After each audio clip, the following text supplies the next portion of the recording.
В средата на Втората световна, нацистска Германия и японските й съюзници измислят нова тактика, с която всяват страх в сърцата на враговете си. Самоубийствените мисии.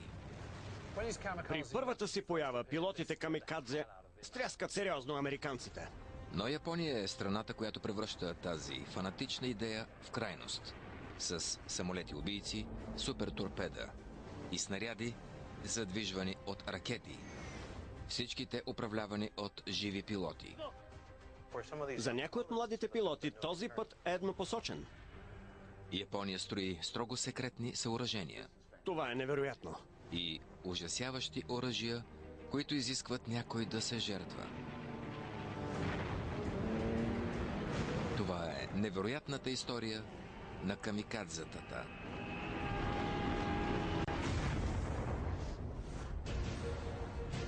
Най-големите архитектурни проекти на Втората световна, поръчени от Хитлер и японците, за да им осигурят световно господство. Днес тези руини са зловещ спомен за фанатичните военни амбиции на оста. Това са тайните на нацистските мегаструктури. Мегаструктури от Втората световна. Пилоти-самоубийци. 12 април 1945. Каноя, Япония. В този таен подземен бункер в Южна Япония, вице-адмирал Матоме Огаки се приготвя да изпрати самоубийци срещу американските сили.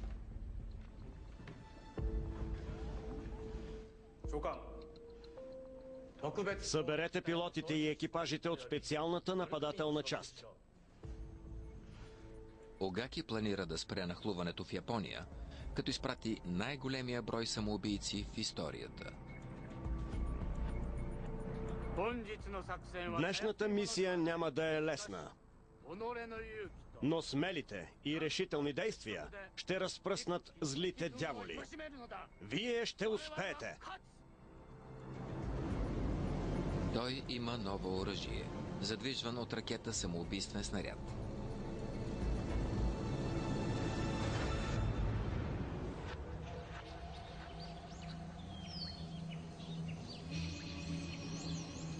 На един хълм в Южна Япония, скрити зад джунгла от бамбук, лежат останките от тайния команден център. Тук вице-адмирал Огаки планира стотици самоубийствени атаки. Това е невероятно. Военният историк Майк Павелек е сред малцината допуснати в този забравен бункер. Феноменално. Огаки е построил своя щаб в планината, за да го опази от бомбардировките.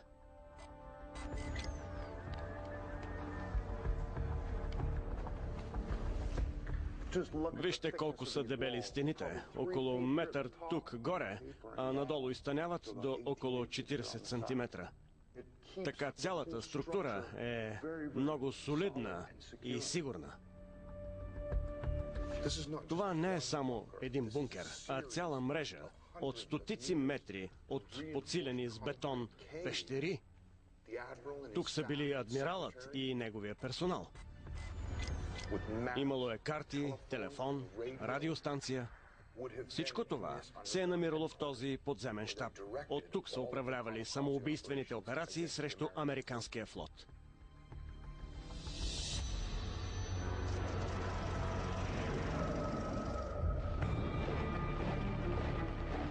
Историята на тази ужасяваща тактика започва и в Япония, и в нацистска Германия.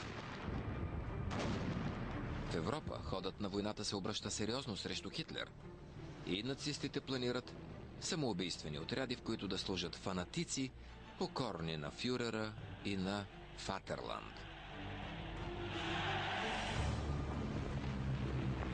В Япония историята на тези отряди започва през 1940. Япония подписва пакт с нацистска Германия и фашистка Италия. Трите сили от оста обещават да си помагат взаимно. Японската империя иска да разшири границите си, като завземе територии в Азия. В отговор Съединените щати прекъсват търговията си с Япония. Икономическата блокада поставя Япония в трудно положение. Тя вече не се разбира с Съединените щати. На 7 декември 1941 Япония неочаквано напада по въздуха американската флота в Пърл Харбър, Хавай.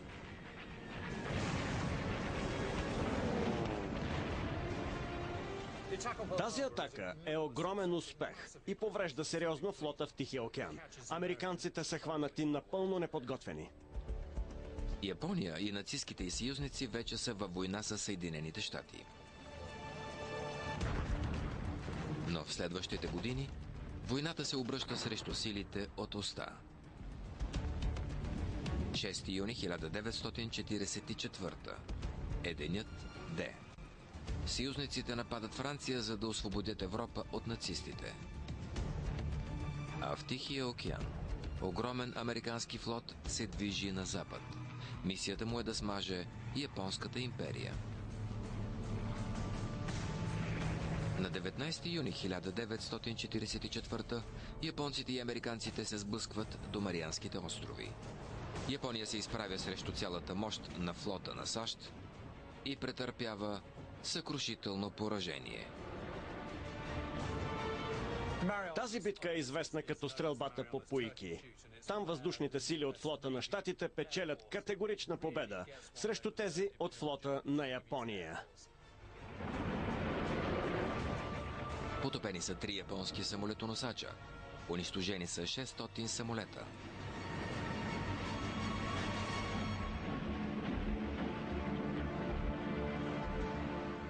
Японската надводна флота на практика спира да съществува. По-голямата част от бойните й сили е унищожена при Марианските острови. Основна причина за поражението е провалът на японските изтребители. Мицубиши 0. Майк разглежда един от само няколкото оцелели до днес. Нулата отстъпва сериозно на тогавашните американски самолети. Част от проблемите й са, че въпреки добрите обхват и маневреност, в горивната система няма самозапечатващи се резервоари. Когато американските пилоти стрелят по нулите, те често избухват. Япония се нуждае от нова тактика, за да се изправи срещу мощта на американския флот. При това тя й трябва спешно. Американците вече наближават Япония. Следващата им цел са Филипините. Филипините са бивша колония на Съединените щати и са от жизнено значение за японците, защото всичките им запаси идват оттам. Без тях са загубени. През октомври 1944 начало на японските въздушни сили в Филипините е Такаджиро Ониши. Той заповядва да се попречи на съюзниците да нападнат острова на всяка цена. Но разполага само с 30 изтребителя 0 срещу стотици вражески кораби. Как бихме могли да задържим Филипините само с тези сили? Решението е крайно и неочаквано. 30-те изтребителя ще бъдат превърнати в бомби. Не мисля, че има друг сигурен начин да осъществим тази операция. Освен да сложим 250 килограмови бомби в самолетите и да ги разбием в американските кораби. Това е първият случай, в който Япония нарежда самоубийствена атака. Тя променя напълно облика на войната. Новият отряд е наречен Камикадзе или Божествен вятър. Целта е всеки самолет да унищожи по един американски кораб. За да увеличат обхвата на нулите, инженерите ги олекотяват, като махат картечниците, бронята и радиото. Добавят още резервоари, както и 250 килограмова бомба.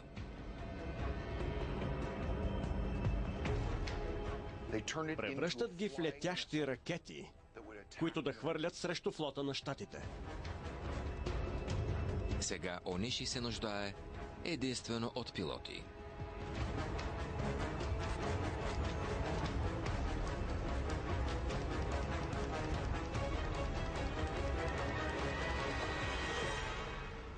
В Япония достоинството е много важно. Трудно е да кажеш: не искам да умирам за страната си, защото така посрамваш не само себе си, но и семейството си. Затова на много от тези млади войници им се налага да проявят огромна храброст, да се държат като мъже. В търсене на първия лидер на камикадзетата, офицерите извикват един от най-добрите си пилоти – 23-годишния лейтенант Юки Усеки. Обмисляме да ви сложим начало на специалната нападателна част. Какво мислите за това?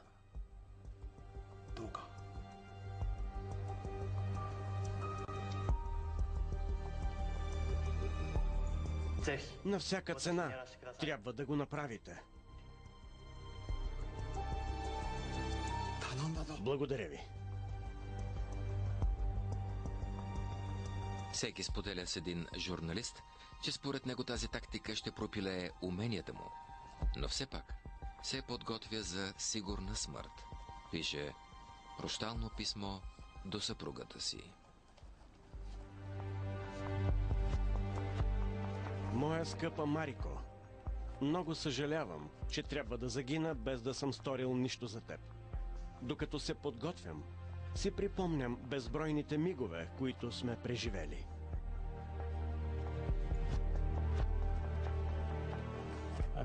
Със сигурност са искали да живеят, но ситуацията е била толкова отчаяваща, че не са имали друг избор, освен да се пожертват.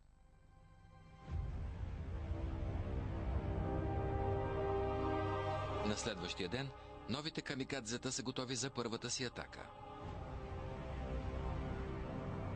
Вие вече сте богове без светски желания. Жертвата ви няма да е напразна. Представете се блестящо. Да тръгваме! Преди да влезе в своята нула, всеки отправя последна молба. Командире, моля, дайте това на семейството ми.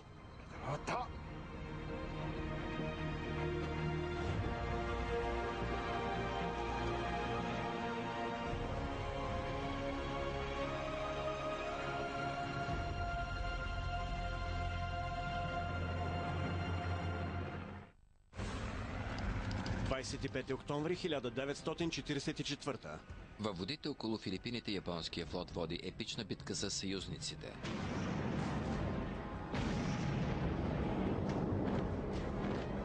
А в небето над нея Юки Усеки повежда първия отряд от пилоти-самоубийци. След като излита за пети пореден ден, най-сетне забелязва американска ударна група и основната си цел – един самолетоносач.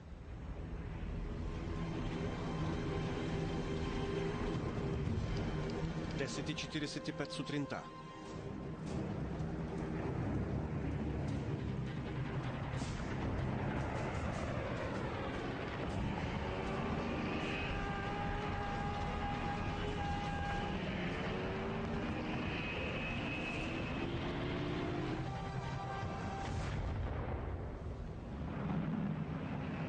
Самолетът на всеки се разбива в самолетоносача на изтребители на име Сейнт Ло.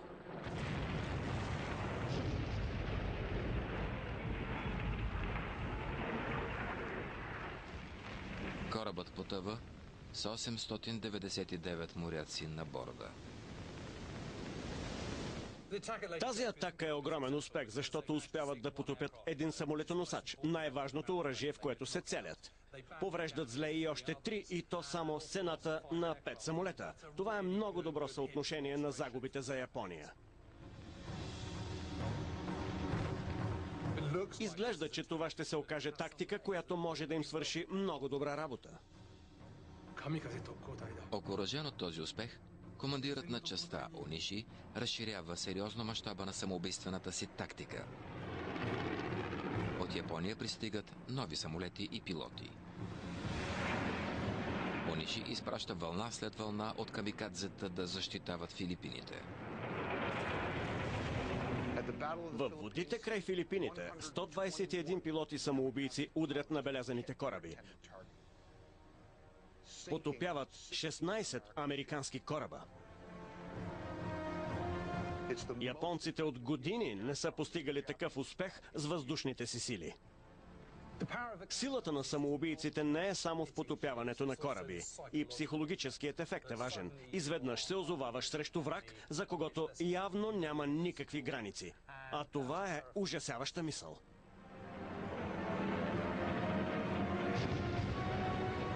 Но въпреки първоначалните успехи на камикадзетата, един проблем остава. Те повреждат и потопяват американски кораби, но са потопили само един самолетоносач.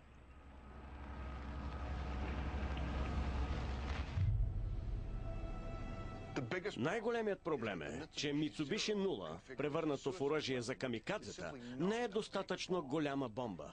Макар че е пълно с гориво и носи 250 кг бомба, която да взриви, не е достатъчно мощно, за да потопи линеен кораб или самолетоносач. На японците им трябва нещо ново. Това, което измислят, е много по-ужасяващо и значително по-мощно.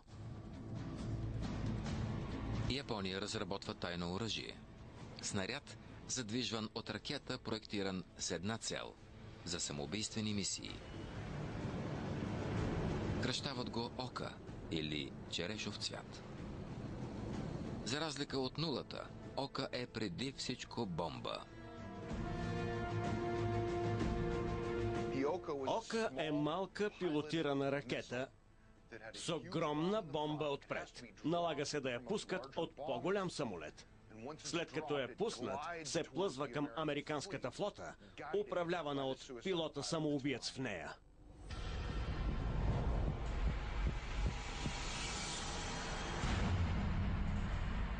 Останали са много малко Оки, но в един хангар в Великобритания реставрират една от тях. Леле, не очаквах да видя това.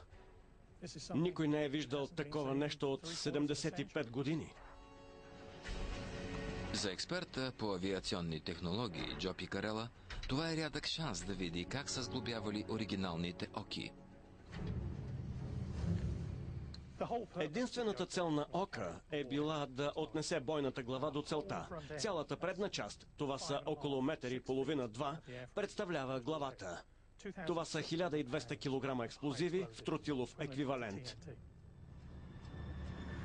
Ока е създадена само за това, за да отнесе колкото може по-голяма бомба до флотата на врага.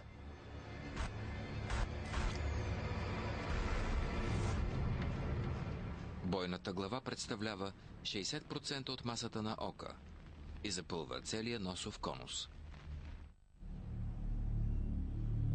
Точно зад тази огромна бомба има малка кабина за пилота.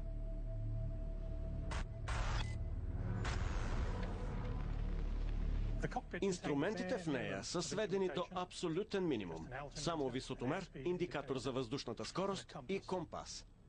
А ето това е оригиналният лост за включване на главата. Достатъчно е само едно здраво дръпване. Главата се активира и няма връщане назад.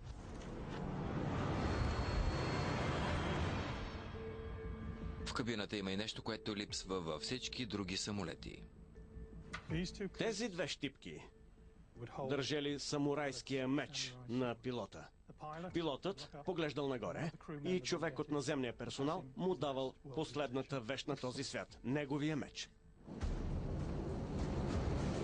След като е пуснат от височина 6 км, Ока може да прелети до 30 км до целта си. За ускорение използва трите ракетни двигателя отзад. Чрез тях Ока трябва да развие достатъчно висока скорост, за да избегне вражеския огън и да пробие бронята на кораба. Ока е невероятно бърза. При пикиране скоростта и надхвърля 900 км в час. По това време нищо друго не лети толкова бързо. Ока е радикално решение, но японците не са сами. В Европа нацистка Германия отчаяно търси начини да подобри собствените си ужасни оръжия. И при нея отговорът е човек-навигатор. Нацистите добавят кабина към мощната си ракета Фау-1 и създават Райхенберг. Но Хитлер не е убеден, че е добре да се използват самоубийци. Той прекратява програмата за пилотирани Фау-1.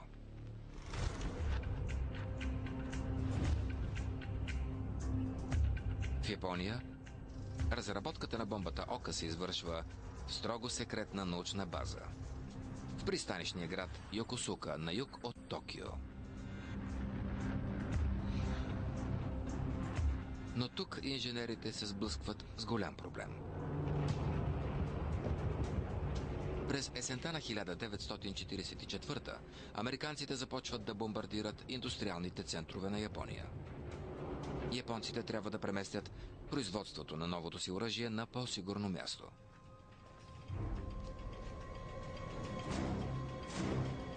Избират един хълм близо до научната им база в Йокосука. Мили Боже! Вижте тези панти. Обраслите скали, скрити зад стари фабрики, все още пазят забравени останки. Това е огромен бетонен бункер с гигантска, дебела 3 см врата, която да издържа на бомби и взривове. И това е само отвън. Отвътре има още една. Това са 2 слоя защита срещу бомби и куршуми. Цялата конструкция е много тежка и стабилна, за да защитава нещо много важно. Отвъд тези бункери, сред обраслите хълмове, има следи от още съоръжения. Цялата планина е осеяна с тунели и пещери. Тук са произвеждали ока.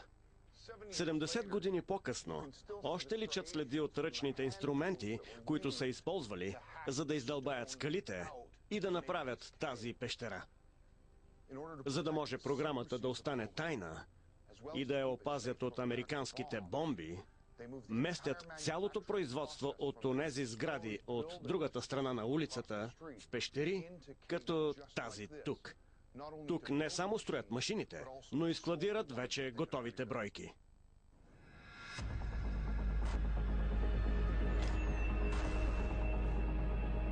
Американските бомбардировки забавят производството на ока. Но японските инженери тайно работят и по други подобни оръжия. Сред тях има едно, което не напада от въздуха, а изпод вълните. Управляемо торпедо.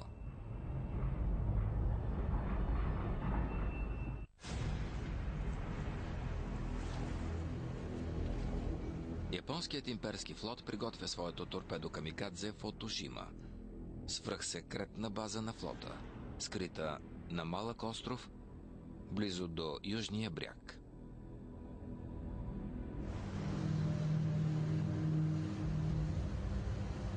Историкът Тошми Нохара се отправя към мястото. Това е Отошима, бивша свръхсекретна база на японския флот. Тук са правили направляваните от самоубийци подводници, известни като Кайтен, което се превежда като местещия небеса.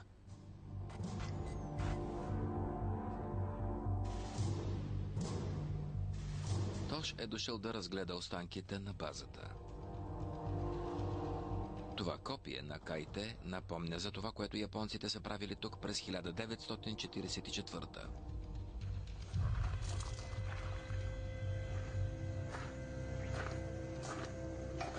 Това е Кайтен, управляемото торпедо. Пилотът е стоял ето тук. Сигурно се питате, защо въобще му е бил необходим пилот. Причината е в системата за насочване, която би трябвало да повиши точността.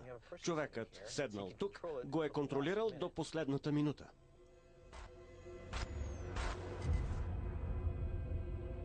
Тази 1500 кг бойна глава е с 30% по-голяма от тази на ракетата Ока. Кай-10 е предназначен за потопяване на много големи бойни кораби само с едно попадение. Притежавал е огромна мощ. Един от първите доброволци за пилоти на Кай-10 е тинейджерът Ютака Йокота. Той пристига в Отошима през септември 1944. За да изпробва новото си оръжие, то първо трябва да бъде откарано до водата.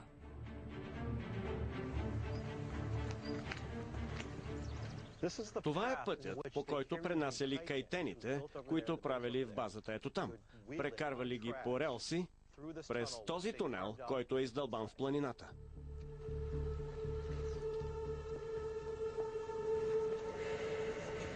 Това е много интересно. Още си личи къде са били релсите. Пренасяли Кай-10 по тях до морето.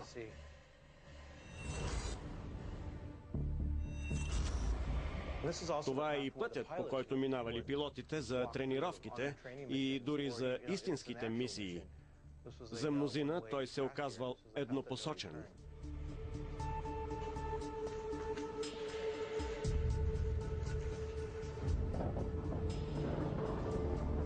Нужни са месеци, за да се научиш да пилотираш това ново оръжие. Младите доброволци като Йокота се учат да насочват торпедото насляпо близо до целта. После се прицелват, като идентифицират кораба чрез перископа.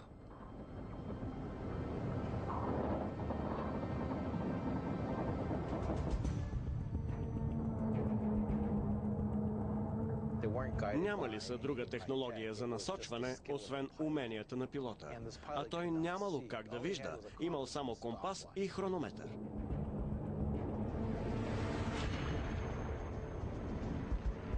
Ноември 1944. Японците водят обречена битка с американския флот във водите около Филипините. Японският флот се нуждае от кайтените и то бързо. Но съюзниците са на 2500 км от базата на Кай-10. Японците се нуждаят от начин да закарат торпедата си достатъчно близо, за да могат да нападнат. Кай-10 можел да се прикрепя към по-голяма японска подводница. Прикрепяли до 6 торпеда към палубата, а после подводницата с по-голям обхват откарвала Кай-10 до набелязаната цел.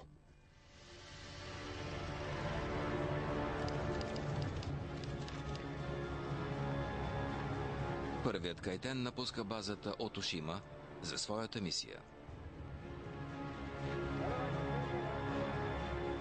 Пилотът Йокота не е завършил обучението си, но неговите другари тръгват. Целта им е станция за презареждане на 2500 км оттам. 20 ноември 1944. Западният Тихоокеан. 12 дни по-късно подводниците майки приближават целта. След освобождаването им, кайтените се засилват към лагуна, в която стотици американски кораби презареждат.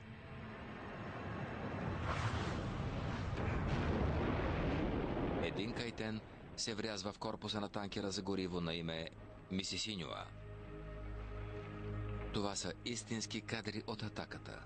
17 милиона литра гориво избухват в пламъци. Първата успешна атака с Кай-10 е сред най-смайващите удари през войната.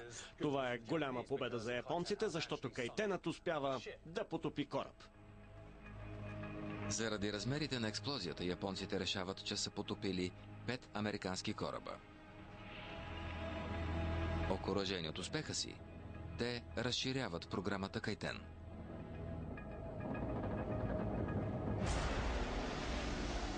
Но не успяват да спасят Филипините.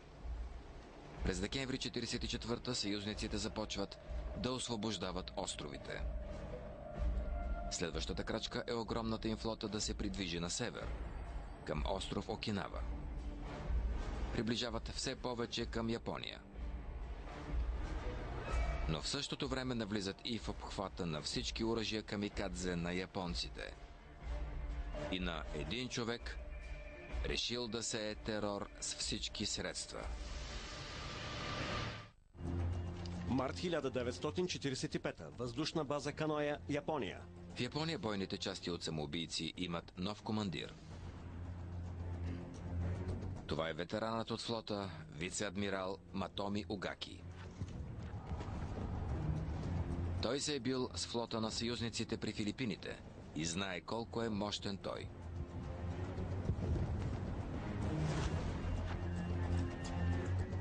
Огаки контролира атаките на камикадзетата от сигурния си подземен бункер.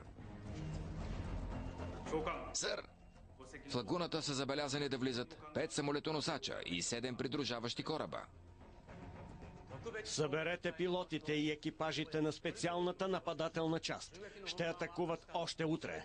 Всички да са на позициите си в 8:30 сутринта. Огаки е решен да попречи на съюзниците да превземат Окинава. Японците се страхуват много от инвазия. Никой не е нахлувал в Япония от 20 века и не смятат да позволят това да се случи. Пилотите самоубийци на Огаки се намират в Каноя, на южния бряг на Япония. От тук могат да атакуват флотата, която наближава Окинава. Ако съюзниците превземат този остров, следващата им стъпка ще е да нахлуят в Япония.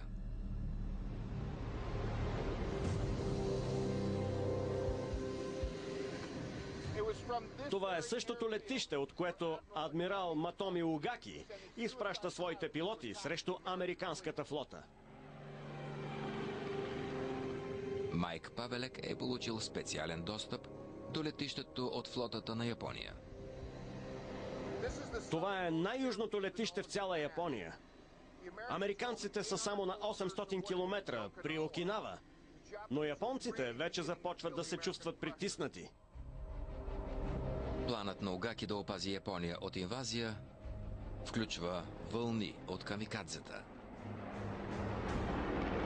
Той изпраща ескадрила след ескадрила.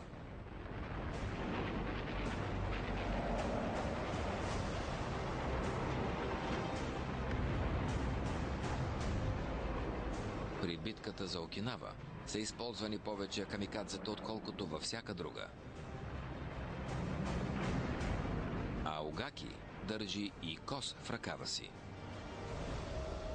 Тайното мега оръжие на Япония, задвижваната от ракета Ока, най-после работи и е готово за изстрелване. 12 април 1945.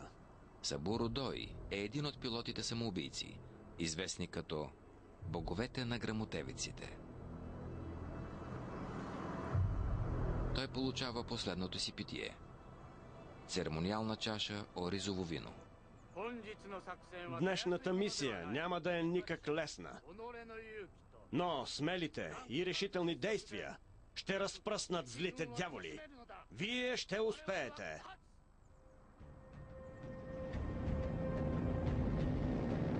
Той и още 8 богове на грамотевиците се отправят към Окинава в бомбардировачи натоварени соки.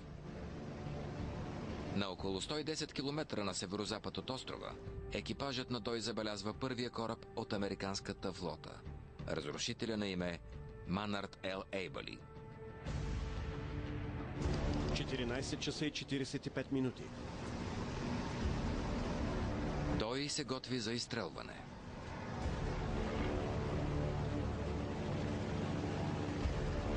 Когато достигат височина 6 км, той се отделя от носителя.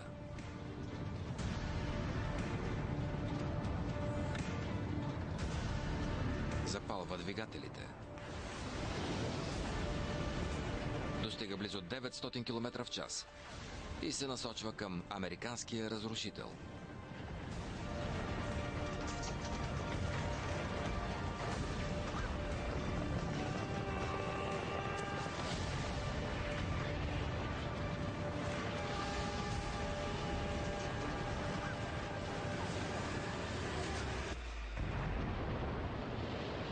Уцелва кораба точно в средата. Той избухва и потъва. Японците сякаш най-после имат страховито оръжие. Сър, докладваха, че сме потопили един вражески кораб и сме повредили поне 14 други.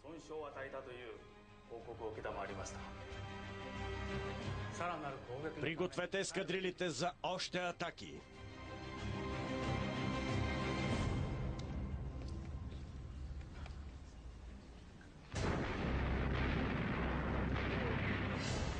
Докато флотът на САЩ продължава да атакува Окинава, командир Огаки изпраща още и още бомби и ракети в небето.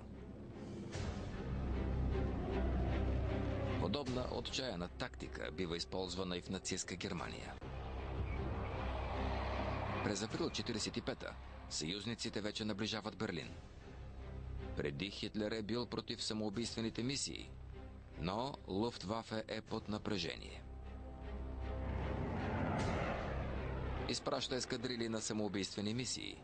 Първо срещу американски бомбардировачи, а после и срещу стратегически мостове, за да спре напредването на съюзниците. Но ползата е нищожна и вече е твърде късно. Берлин пада.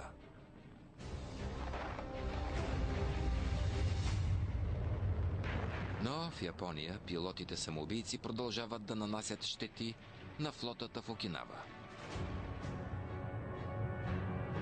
А под вълните атакуват и торпедата самоубийци.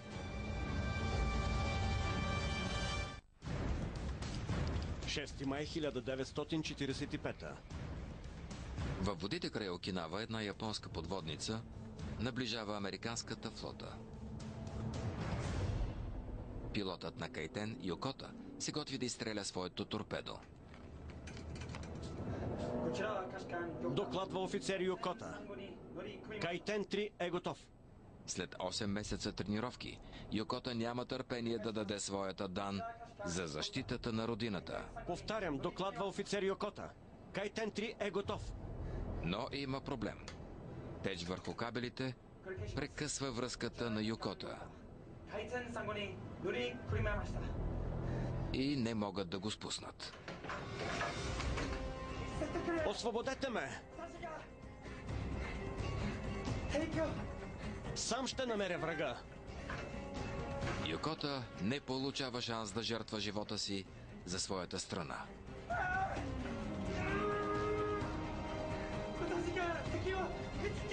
Сам ще намеря врага.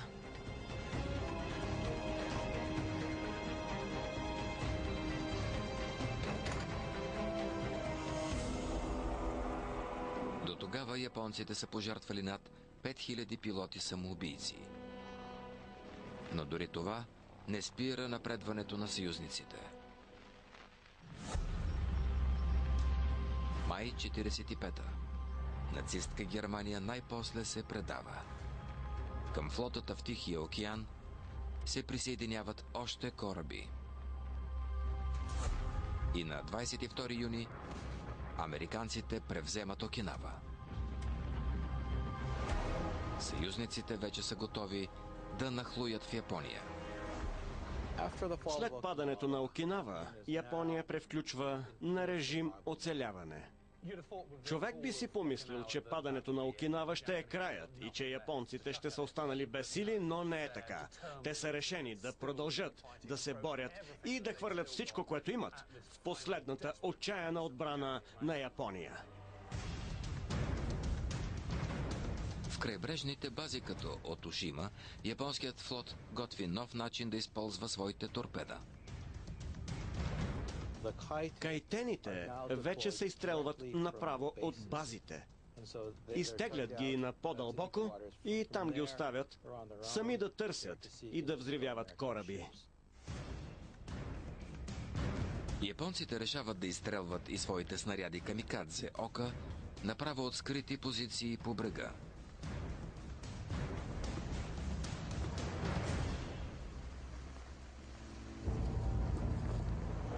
Една от тях е близо до село Миоши на юг от Токио.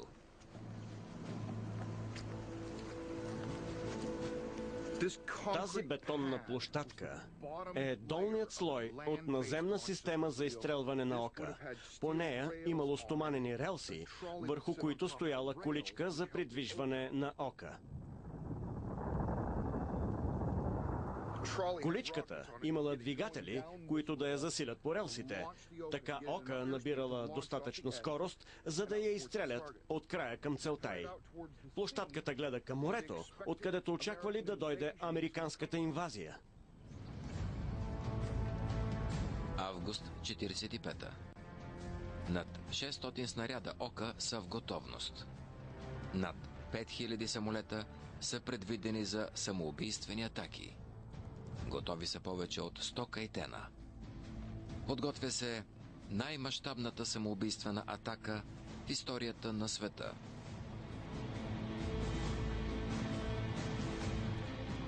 Но тези планове са напразни. На 6 август 1945 американците пускат атомната бомба над Хирошима. 3 дни по-късно пускат и втора в Нагасаки. Докато японците се опитват да взривяват по кораб с един пилот, американците се обръщат към науката и създават бомба, която унищожава цели градове.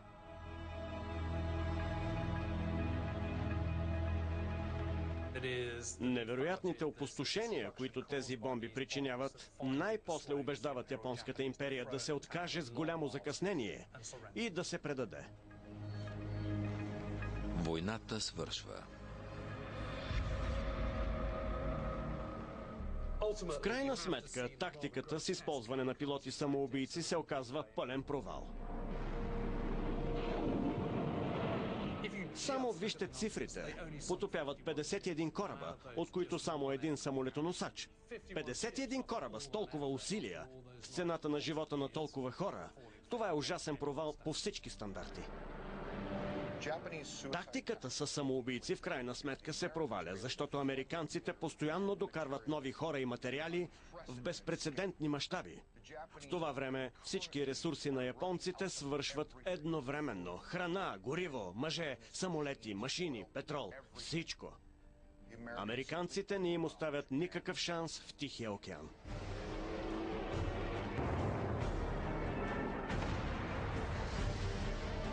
След като чува за капитулацията на Япония, командир Огаки заповядва една последна самоубийствена мисия. Собствената си. Смазан от срама от поражението, той решава да загине като своите пилоти. Увековечава събитието за поколенията чрез тази снимка. Огаки не може да пилотира самолет и извежда духа на камикадзе до нова крайност. Един от пилотите му се съгласява да го вземе за пътник.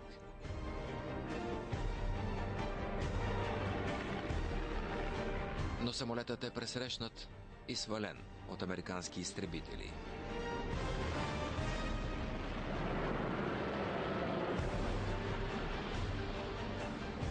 Със своята смърт Огаки се превръща в последния от японските камикадзета. Студио Медиалинк.